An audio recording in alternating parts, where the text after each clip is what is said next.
Hey guys, welcome to another episode of 0 to 60, and on today's episode we're talking about alternatives to run flat tyres with the E-Series of BMWs. I had someone recently ask me, he was looking at getting tyres for his 335, and obviously they were originally supplied with run flat tyres as there's no spare in the boot. And he just wanted to know if there were any alternatives really. Now our E60 M5, when that was new, that wasn't supplied with run flat tyres, and I guess it was a decision that BMW made because the run flats aren't known for their performance or ride quality compared to a standard or normal tyre.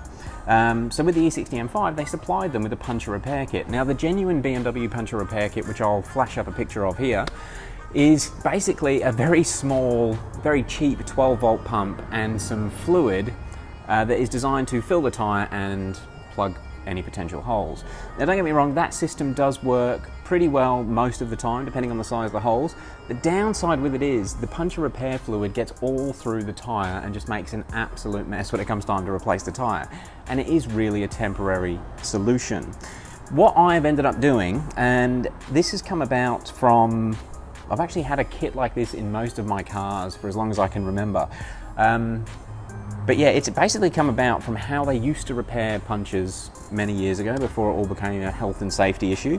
And it's basically something you can do on the side of the road relatively easy and relatively quickly. Now when I got my 335, I needed to get another kit for this car because as normal, I'm not running it on run flats.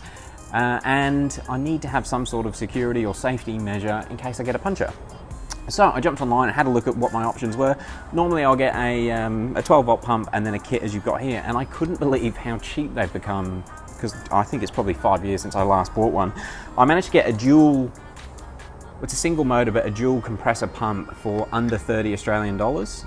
It was one of the cheapest available, but I thought I'd give it a go and just see how it works, and I've had it for 4 or 5 months now. Haven't actually needed to use it out in the field, but I have used it around the shop to pump up cars if I couldn't get them close to the main compressor, and it works quite well. So we'll do some tests with that, and I'm also going to show you what I use or what I look for in a kit so that you can do these repairs on the side of the road nice and easily without too much hassle, and do it in a way that's you should be relatively confident that you're not going to have any other issues with it. So let's have a look at the two things I purchased close up and put it to the test. So this here is the repair kit that I ordered. Now, there are cheaper versions out there, but they basically just come with less. And I know there are a few things in this kit which I'm never going to use, but I think this was around the $20, and I will put a link to it below. It really has got your all bases covered if you're trying to do an on the side of the road puncture repair. It comes with a valve tool, valve caps, Allen keys. I can't really work out what they're for yet, to be honest. Needle nose pliers. Now these are very helpful when it comes time to actually doing the repair. A knife which can be used to tidy up the repair as well. The tools to clean up the tyre as you do the repair. Some tyre or rubber cement, I suppose that's what that really is. And that's to help it seal. Replacement valves, just in case you do have a dodgy valve, which is always a possibility if you get any corrosion in your original one. And then some valve caps, both metal and plastic. Like I said, there's a few things in here that you don't really need, but it's a very comprehensive kit. Oh, and a tyre gauge. I'm going to test that as well shortly to compare it to a quality tyre gauge and see how close it is. In the compressor kit or the pump kit that I bought, again, this is one of the cheaper ones available that's dual chamber, and by dual chamber it's actually got 2 pistons creating the air, so it'll just work faster, and a fairly reasonable size DC motor in there. Just while we're looking at the pump, it is rated over here at 30 amps, and it will do 2.5 CFM, which is fairly reasonable. That is at 13.8 volts, so remember, you'll only get the maximum flow if you've got the car running and obviously got the alternator bumping the voltage up. These will not pump as quickly if you're just running them with the car off. Now, something to keep in mind with these cheaper ones, again, they're not I guess they're not overly cautious with how they sell them, but they do supply it with a cigarette lighter. Now, this pump will actually draw 30 amps, so if you do plug that into most cigarette lighters, there's a good chance you're going to pop the fuse. So if you have got if you do go for one of these dual pumps, always make sure you're connecting it direct to the battery using the provided wires here. Now, in the times I have run this pump, the wiring is actually pretty good. It doesn't even start to get hot. And it is always a concern with these cheaper items what quality gauge wire they put in. It works really well. Now with the pump, it also comes with a very basic puncher repair kit. And to be fair, if you were stuck on the side of the road, there's a good chance that these 3 pieces would get that nail sorted and you'd be back on the way ready to go. But I wanted a bit more of a comprehensive kit. So yeah, that's the compressor, that's the repair kit. And I think having these two together, which was around $50 Australian all up, the compressor comes in a bag, you can tuck them in the boot, forget about them, and know if you're out on a trip or a drive somewhere and you get a nail in the tyre, you're going to be sorted. And with the tyres, the run flats, they are really only good if you get a nail in the tyre. The run flat you won't be able to keep driving if you hit a significant pothole and really gouge the tyre. The run flats are really just designed for a slow air leak, not actual damage. So this should give you pretty similar protection to the standard run flat. Now, we've got over here the actual tyre that I'm going to test on. This is actually a buckled rim, which has ended up with a knackered tyre on it. So I think we should actually puncture it and try and repair it. Okay, so here's the tyre we're going to test. Now this, as I mentioned earlier, this tyre is pretty much knackered, so it's no biggie if we do destroy it. Plus this rim is also buckled, so it's a bit of a, I don't even know why we've still got it around, to be honest. So before I get into it, I'm just going to check what pressure is currently in the tyre. And that is 40 psi, which I'll try and show on this little angle here. And I'm basically just going to drill through the tyre. Now before I do that, I'm going to take the valve out instead of just drilling into it while it's still got the 40 psi in.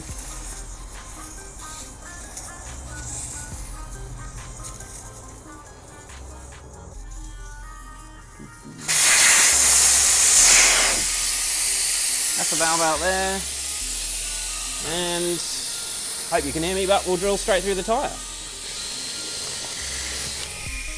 There we go. So we have a definitive hole. I'm going to let that go right down. Now obviously we're going to be pumping it up again, so I'm going to put the valve back in as well.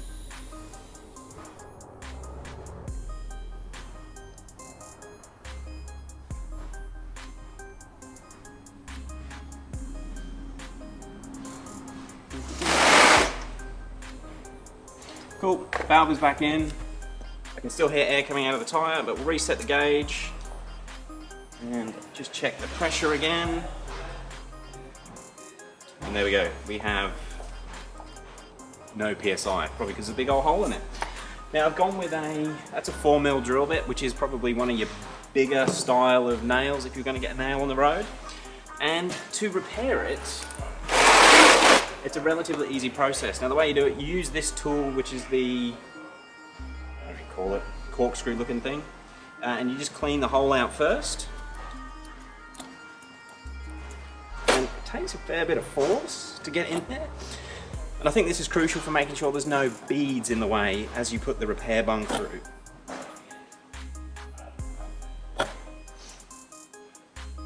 Gosh, tight. Cool, that all cleaned out.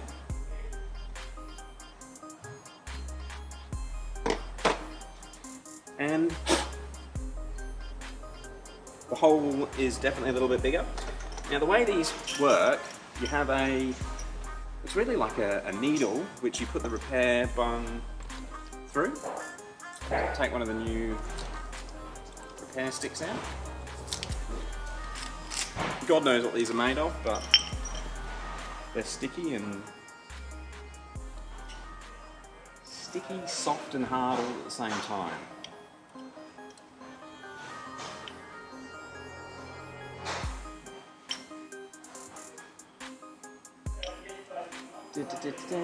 So get it through, so it's about halfway through. And the other thing,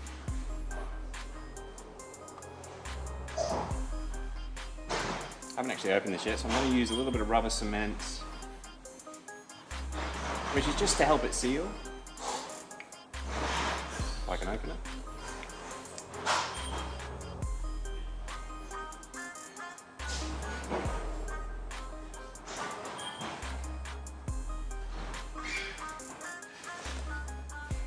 Cool.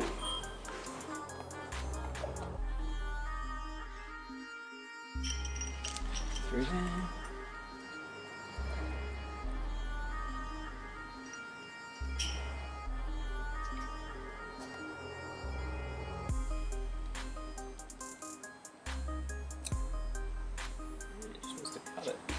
to make the hole a bit bigger.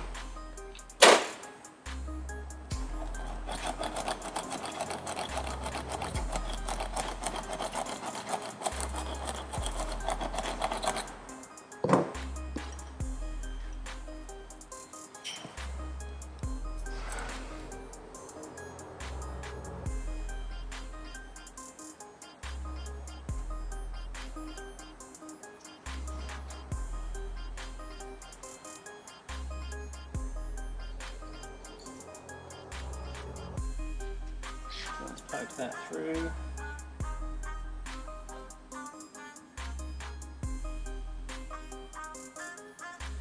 Then the tool comes out like that. So obviously that leaves that big bung sticking out, which is what you use the razor blade for, to cut off flush.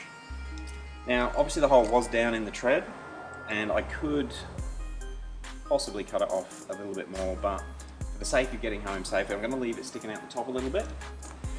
And now it's a matter of pumping it up and seeing if it holds. Now I've actually got the pump already set up and hooked up to the car. I'm not going to run it, actually no, I will start it up. Let's take it over. Okay, so when I start this, you won't be able to hear me, but I'm going to actually I'll start the car up and I'll film how long it takes to fill the air. Yeah, I think let's just get into it.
So that has taken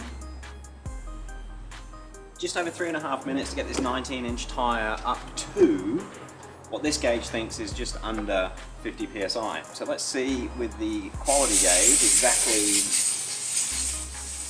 how close it is. And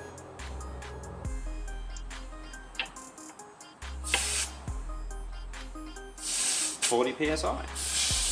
Which is what we want.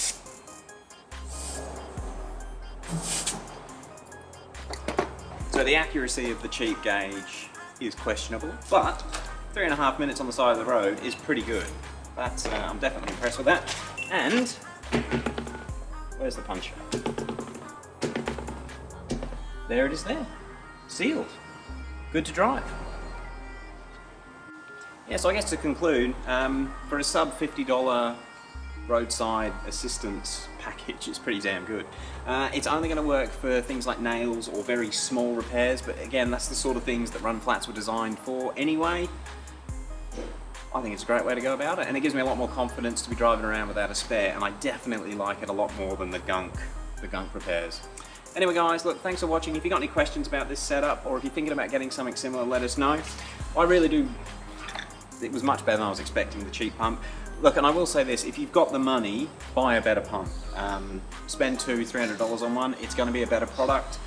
However, I think the ones for sort of your 80 to 100 US dollars are going to be pretty similar to this ultra cheap version. Thank you very much for watching, we'll catch you on the next one.